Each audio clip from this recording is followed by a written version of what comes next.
Né, que o Flamengo jogou com menos de 72 horas de diferença entre uma e outra, com muitos desfalques, lutando até o fim, a torcida também, inclusive, apoiando até o fim. Queria que vocês comentassem um pouquinho sobre isso, o que a torcida pode esperar realmente do Flamengo. É esse Flamengo que luta incansavelmente até o final do jogo?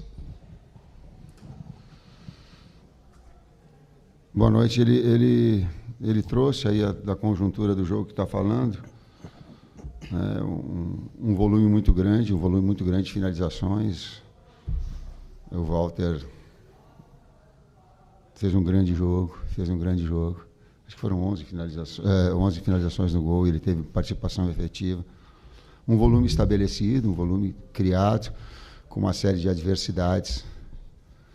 Eu não vou falar a respeito do calendário, porque eu já me reportei anteriormente, eu vou ser repetitivo, né?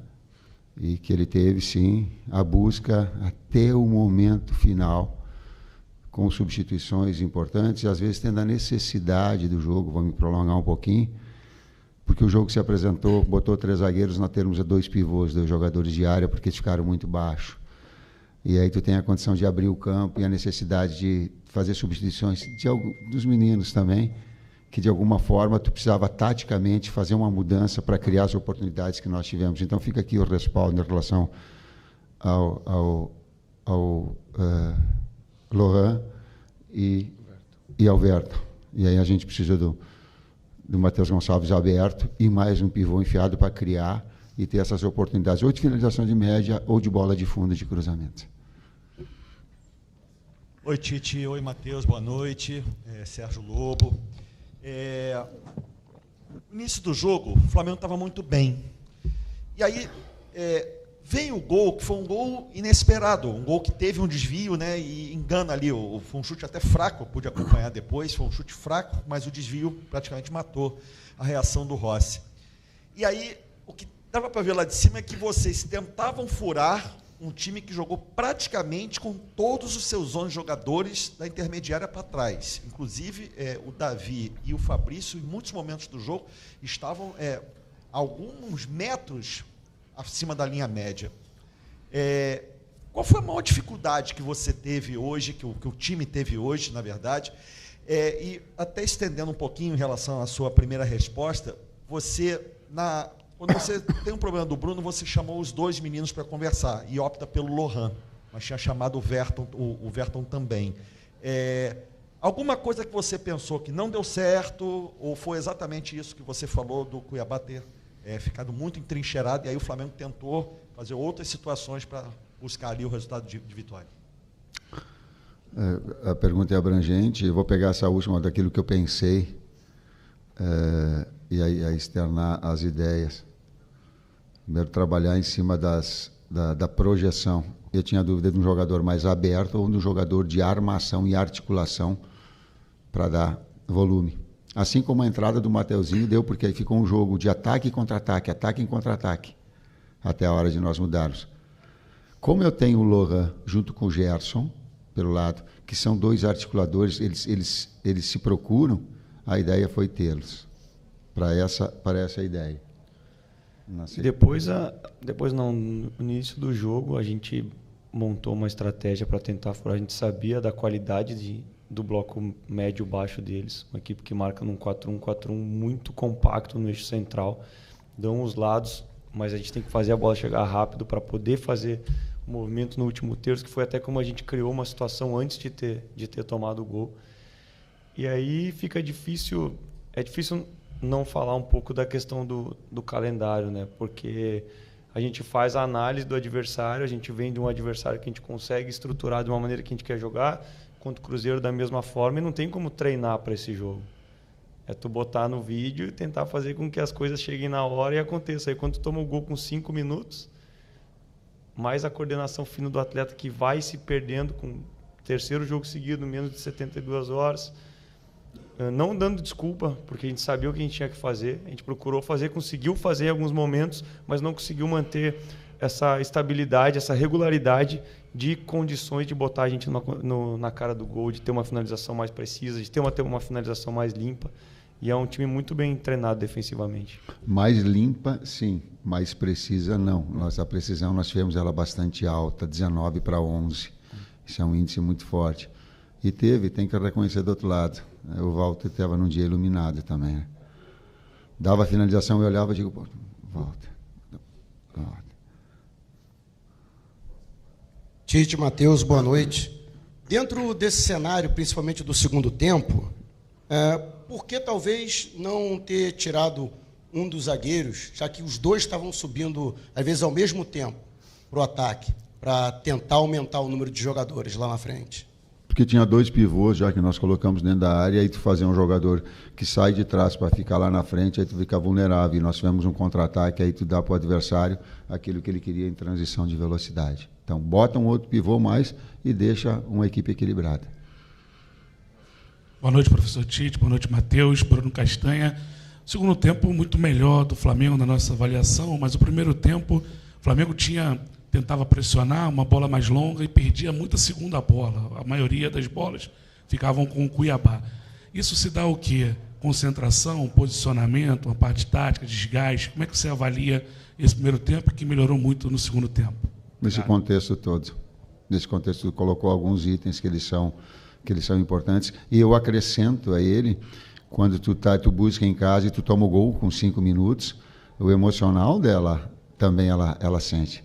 Tanto é que eu cheguei no intervalo e digo, vai construir, calma, o próximo lance é o mais importante, né? Vai nessa construção, vai nessa busca, mas ela não pode ser circunstancial, ela não pode ser, ela tem que ser pensada, ela tem que ser articulada.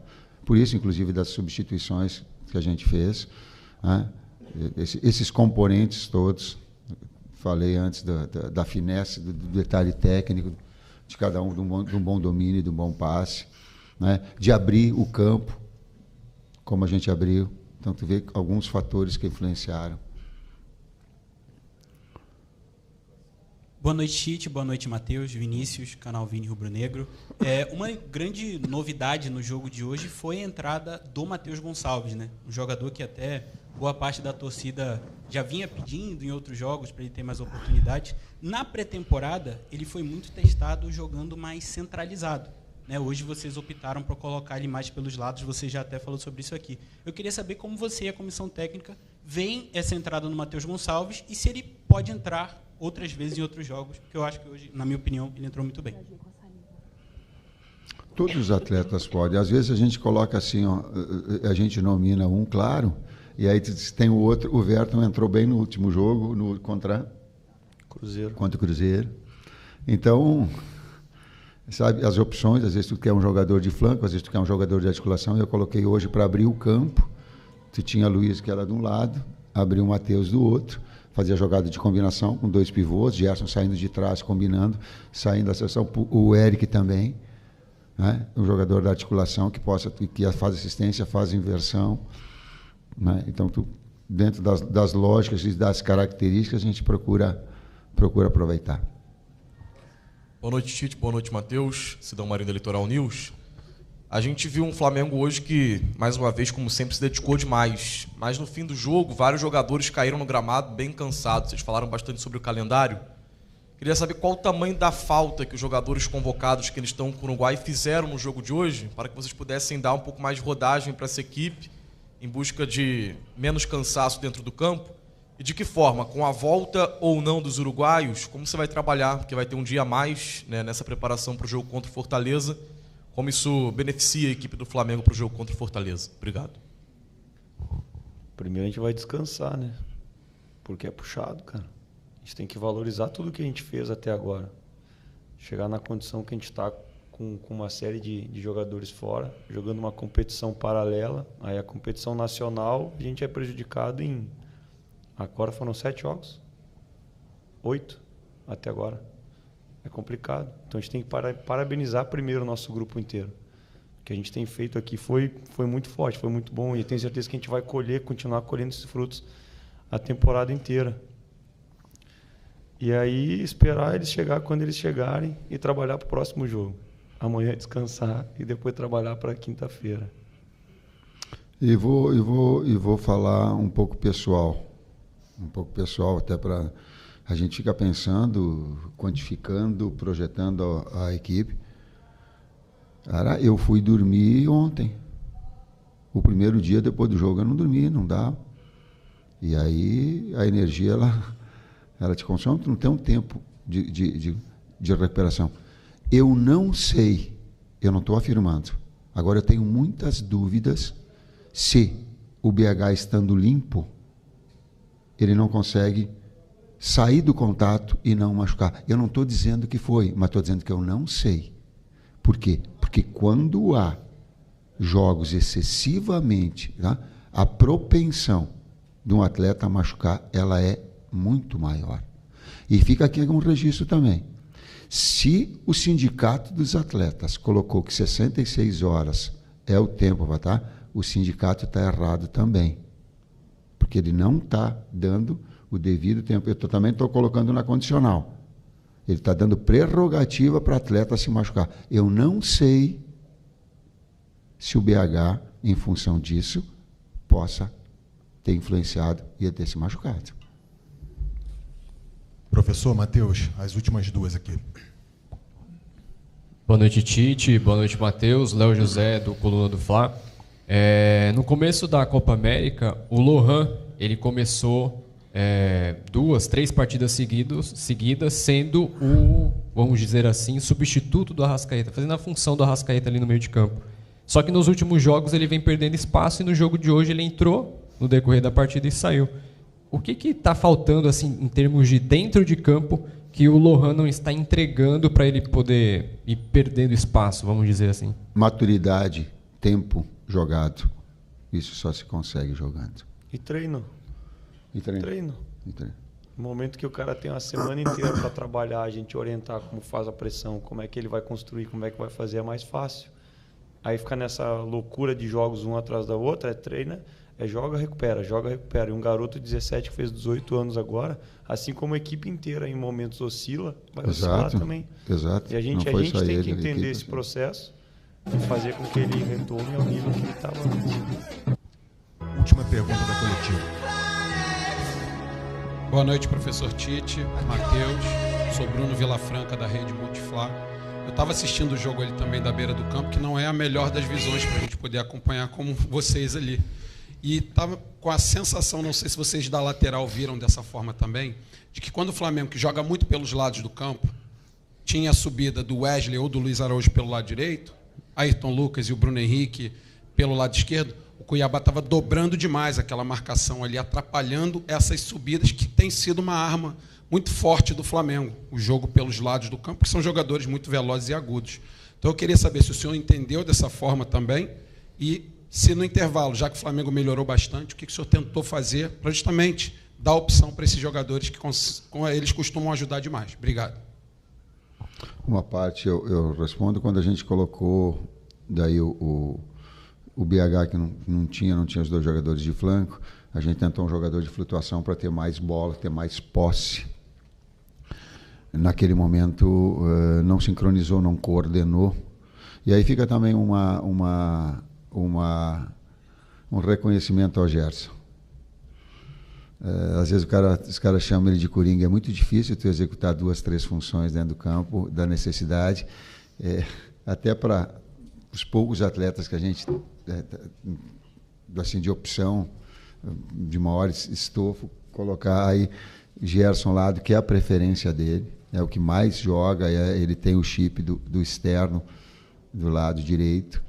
Aí tu tem a necessidade, daqui a pouco, trabalhar do lado esquerdo, trabalhar no centro. Então, o quanto o capitão da equipe também ele tem uma predisposição em relação ao que é melhor para a equipe. A gente pergunta para ele, vai, mesmo sabendo que ele não, dentro do jogo, executar essas 2, 3 funções para a gente organizar a equipe, fica aqui esse registro.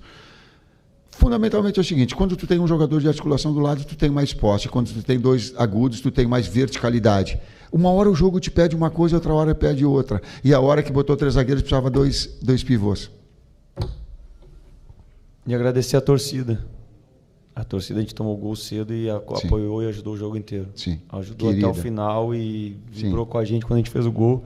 Sim. E a gente precisa. A gente sim, precisou ela até foi agora, querida. vai sim, precisar no próximo sim. jogo e ajudou bastante quem estava lá dentro e o nosso trabalho também. Sim, até o final do jogo, sim. Depois, mas o carinho, sim, do torcedor, tem sido parece que cada dia mais ele abraça essa mobilização, às vezes até faltando um pouquinho de coordenação, mas uma equipe que ela não se entrega ou ela não admite até o seu minuto final. Esse aspecto orgulhoso dela, competitivo dela, ela vai até o final. Ela não negocia esse tipo de comportamento. Esse é o termo, esse comportamento. Mesmo que às vezes não esteja na sua melhor condição. Ela não negocia esse comportamento. Por isso, sim, o agradecimento. Muito obrigado, professor. Obrigado, Matheus. Boa noite a todos.